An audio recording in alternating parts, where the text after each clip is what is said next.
Pole. Wa nyuma endelea kushika nyuma.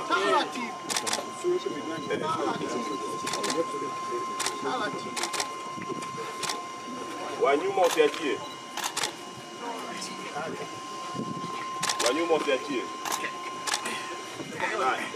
Unapokea? Kurudi nyuma kidogo.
Basi tuendelee kushukuru kwa zawadi ya uhai wa maisha ya dada Jenista Joakim Mwagama.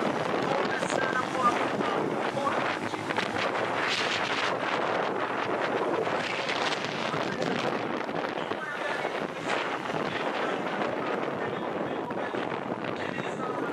Tarehe 14 Disemba 2025 baada ya mwili kupokelewa mkoa wa Ruvuma hapa Songea, kutakuwa na misa na maombolezo nyumbani kwa marehemu pale Makambi. Lakini tarehe 15 Disemba 2025 mwili utaelekea Peramiho kwa ajili ya misa na kutoa heshima kwenye jimbo lake la Peramiho. Na tarehe 16 Disemba 2025 ndio itakuwa ni mazishi yatakayofanyika katika kijiji cha Rwanda, wilaya ya Mbinga, kuanzia saa 5 mpaka saa 9 alasiri. Tunamtaraji kuwa na Mheshimiwa Makamu wa Rais Balozi Daktari Emmanuel Nchimbi, lakini pia tunataraji kuwa na Mheshimiwa Waziri Mkuu Dr. Mwigulu Nchemba, lakini pia tunataraji kuwa na Mheshimiwa Spika wa Bunge la Jamhuri ya Muungano Mheshimiwa Azan Zungu, hao viongozi wa kitaifa, lakini pia tunatarajia kuwa na Mheshimiwa wabunge mbalimbali wa majimbo mengine yaliyohudumu nao kwenye Bunge la Jamhuri ya Muungano wa Tanzania na wananchi wenye mapenzi mema wake na kwa mkoa wetu kutokana na msiba huu. Kwa hiyo tutakuwa na ugeni mkubwa ndani. Kufuatia kifo cha Mheshimiwa Jenista Mwagama, wana Ruvuma tulipokea taarifa hizi, tumeshafanya maandalizi mbalimbali ya kuhakikisha kwamba mwili wa marehemu tunaustiri katika mahala panapostahili kwa heshima zote, na kwa mujibu wa ratiba ya Bunge na sisi wana Ruvuma tumeipokea na tunazingatia. Kwa mfano leo siku ya Jumamosi tuko hapa nyumbani kwa marehemu hapa Makambi Songea mjini, kwa ajili ya maandalizi hayo, na kamati ambayo inaongozwa na katibu tawala wa mkoa mama yetu Mary Makondo na wajumbe mbalimbali ambao wanajadili namna ya kufanikisha zoezi hili la kumstiri mwenzetu hapo kesho kutwa tarehe 16.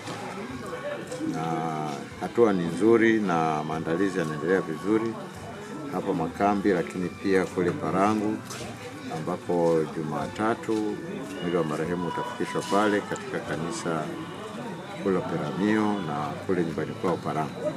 Baada ya hapo Jumanne ataenda kuzikwa kule Rwanda, katika kijiji cha Rwanda, wilaya ya Mbinga, katika halmashauri ya Mbinga vijijini. Kwa hiyo ndio itakuwa mwisho wa safari yake Mheshimiwa Jenista Mhagama. Sasa tutajie mwili wa mheshimiwa kuja hapa Songea lini na muda gani? Kwa mujibu wa ratiba ya bunge tumepata kwamba mwili wa marehemu utakuja kesho Jumapili tarehe 14 na utasafirishwa kwa njia ya anga, kwa maana kwa ndege kutoka Dodoma hadi Songea, na sisi tuko tayari kupokea mwili huo pale uwanja wa ndege wa Songea, na hatimaye utafikishwa nyumbani kwake Makambi kesho Jumapili. Sawa, kwa wanafungia ambao wanatamani kukaa barabarani au kwenda kupokea mheshimiwa, ni muda gani ambao unatarajia mwili utawasili? Mimi nawaomba wananchi wa mkoa wa Ruvuma, wananchi wa mji wa Songea ambako mwili wa marehemu utawasili pale uwanja wa ndege, kama ambavyo tunapata taarifa hizo, tujitokeze kuanzia uwanja wa ndege kuanzia saa 4 asubuhi. Kuanzia saa 4 asubuhi tujitokeze katika uwanja wa ndege na kuelekea Makambi. Kwa hiyo eneo lote la barabara kupitia soko kuu na kuja huko ofisi ya mkoa kuja huko Makambi, basi tunaomba wajitokeze kwa wingi kando ya barabara ili kutoa heshima zao za mwisho na ishara ya kumkaribisha na kumwaga ndugu yetu Jenista Mhagama. Kila siku Fort Johanna Daycare and Nursery School inaanza na tabasamu, furaha na ujifunzaji unaohisi kama nyumbani. Tunafuata mfumo wa Montessori. Watoto hujifunza kwa kuchunguza, kugundua na kufanya mambo kwa vitendo, huku wakikua kwa uhuru. Walimu na walezi wetu wamefunzwa vizuri, wana uzoefu na upendo mkubwa kwa watoto, kuhakikisha kila mtoto anahisi kuthaminiwa na kujaliwa. Fort Johanna Daycare and Nursery School ni mahali salama na penye ubunifu, ambapo watoto wanajifunza, wanacheza na kujijenga kwa kujiamini. Kwa wazazi wa Kigamboni na maeneo karibu ya Dar es Salaam, usikose nafasi. Usajili kwa mwaka wa masomo 2026 umefunguliwa sasa. Tunapokea watoto kuanzia umri wa mwaka 1 hadi miaka 5. Fort Johanna Daycare and Nursery School, mahali ambapo kujifunza ni upendo. Tembelea au tupigie simu leo kwa namba za simu 07463696